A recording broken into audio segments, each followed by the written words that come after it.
Tunaenda sasa kuangalia jinsi ya kuswap tokens kwa njia ya kutega bei. Hii ni video 2026, ile 2025 achana nayo.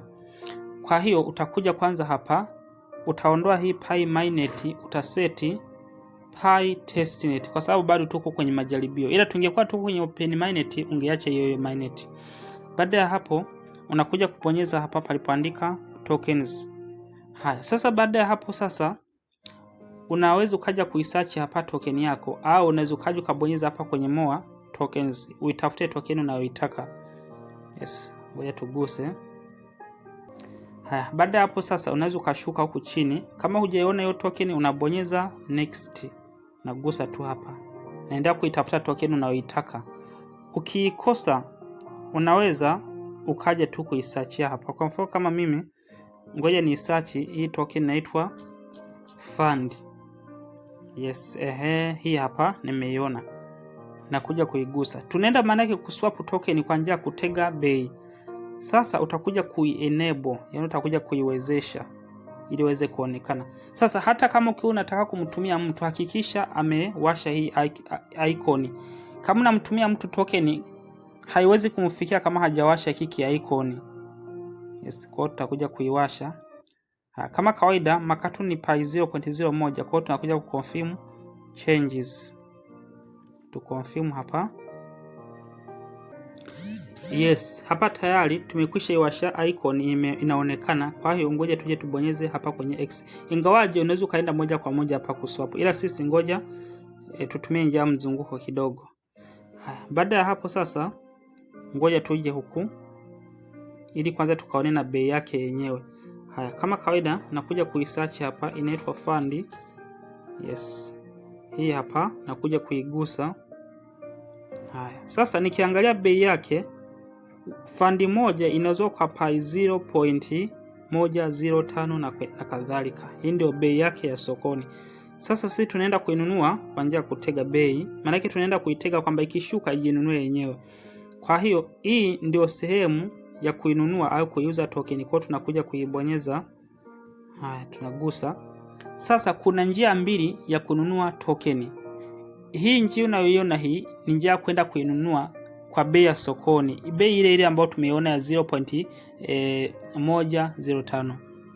Lakini ukija hapa, hii ni njia ya kununua kwa kutega bei. Yaani maana yake kama inauzwa bei ya juu, wewe unaitega kwamba ikishuka ijinunue yenyewe. Bila shaka pata yote wakati tumeelewana hizi njia mbili. Sasa mimi ngoja tuje kwenye njia ya pili hii. Haya, sasa nikijaribu kuangalia hapa, kuna wenzetu wamekwisha tutangulia wametega bei. Hawa watu wa juu hawa wamekwisha inunua tayari. Sasa wametega kwenye upande wa kuuza kwamba hii token itakapopanda kazifikia hizi bei hizi, basi ijiuze yenyewe automatically. Halafu hawa watu wa chini nao hawa wameitega, hawa ni ambao wamekwisha inunua, wametega kwamba ikishuka ijinunue yenyewe. Sawa? Sasa na sisi tunaenda sasa kuitega na sisi. Ngoja tuanze kwanza kwenye upande wa kununua. Tunaenda sisi kuitega kwamba ikishuka ijinunue yenyewe. Hii sehemu ya juu hii ni sehemu tunaweka kiasi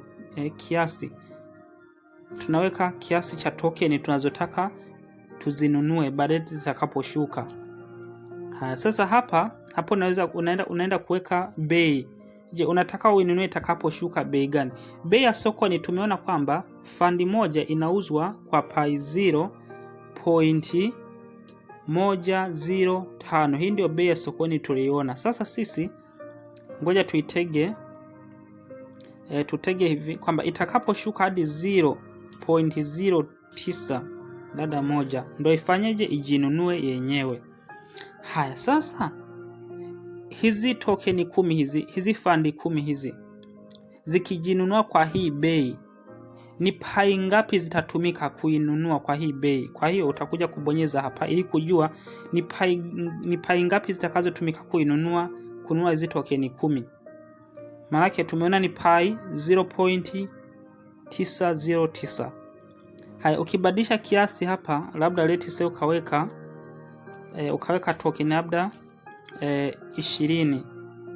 Haya, kwa hizi token 20 hizi, sawa, ukizinunua kwa bei ya 0. Ukizitega kwamba zikishuka hadi kwenye bei ya 0.091 zijinunue, manake kiasi cha pai kitakachotumika unakuja kugusa hapa ili tujue ni kiasi gani cha pai kitakachotumika.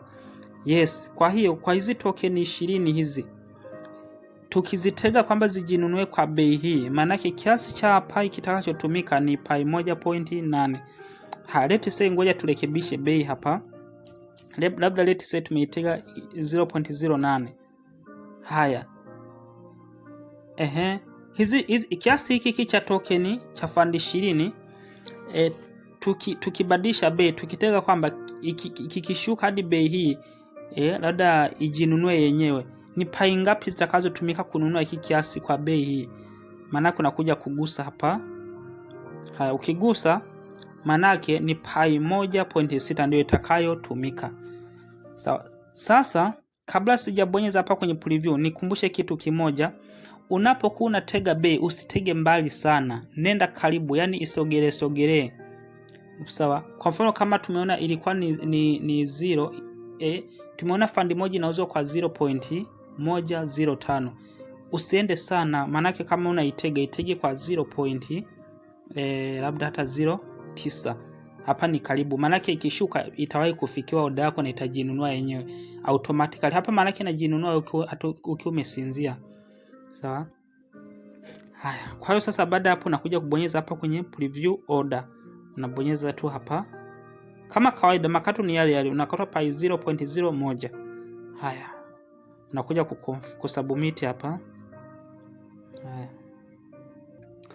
Yes, nimekwisha fanikiwa. Ukitaka kuona muamala wako unapandisha juu kidogo, unakuja kubonyeza hapa kwenye open my order, unagusa hivi. Yes. Hii hapa ni order book, hii ni historia ya miamala yako. Haya. Kama labda utaona labda pengine hiyo bei itachelewa kufikia, unazukaje cancel. Kwa sababu kuna order zingine unaitega inakaa muda mrefu hata haijinunui. Paka inamaliza mwezi haijinunui. Kwa hiyo ukiona inachelewa kujinunua, unazukaja kucancel ukaenda kutega order upya. Sema hapo changamoto makato ndo atakuua. Lakini haina shida. Haya. Turudi huku. Tumejifunza jinsi ya kununua kwa njia ya kutega bei. Twende sasa tujifunze kuuza kwa njia ya kutega bei. Haya, sasa kwenye upande wa kuuza sasa hapa nitaenda kuitumia hii token ya IRA. Haya, hii hapa ninao nimekwisha inunua. Sasa naenda kuitega ijiuze yenyewe itakapopanda bei. Sasa kwa bei ya sokoni IRA moja inauzwa kwa pai 1.41. Sasa mimi ngoja nende nitege kwamba itakapopanda hadi 1. labda 45 ndio ifanyeje ijiuze yenyewe. Sawa? Kwa hiyo nitakuja hapa, hii ndio sehemu ya kuuza au kununua, nitagusa. Nitakuja kutega bei huku, naenda kuiuza maana yake kwa njia ya kutega bei. Sasa nitakuja kubonyeza hapa kwenye sell IRA, nitagusa. Sasa baada ya hapo sasa naenda kuuza IRA ngapi? Labda ngoja niuze 2. Nauza 2. Haya. Naiuza kwa price ya ngapi? Kwa bei ya ngapi? Kule IRA moja tumeona inauzwa kwa pai 1.41. Sasa sisi hapa ngoja tuitege itakapopanda ikafika hadi pai 1. labda 48 ndo ijiuze yenyewe. Haya, tutapata pai ngapi? Unakuja kugusa hapa ili kuona kwamba utapata pai ngapi. Ukigusa manake tutapata pai 2.9. Ukibadilisha kiasi hapa labda ukaweka ukibadilisha bei hapa bei labda hivi, manake ukija hapa zitapanda. Ukigusa hapa umeona manake na kiasi kinabadilika huko. Sawa. Tunakuja sasa kufanyaje? Kupreview sale. Hapa tunatega bei. Sawa? Tumetega kwamba itakapopanda hadi 1.49 ijiuze yenyewe. Maana hapa tumekwisha inunua, tunayo mkononi, tunayo. Sasa tumeitega kwamba ikipanda hadi 1.49 ijiuze yenyewe. Haijalishi nitakuwa niko shamba au nitakuwa nimesinzia, inajiuza yenyewe automatically. Kwa hiyo nakuja kusubmit. Yes, nakuja kugusa hapo. Tuisubirie. Yes, hapo tayari. Sasa ngoja tuje hapa tuangalie historia ya miamala. Tugusa hapo kwenye open orders. Tusubiri kidogo. Yes, muamala huu hapa. Historia ya muamala hii hapa. Haya, kama kawaida ukiona inakaa tu muda mrefu hii order haifikiwi, basi umeweka order. Hii order umeiweka mbali sana. Unaweza ukaja cancel hapa, ukaweka tena order upya. Jamani, niishie hapa nisiwachoshe kwa kweli.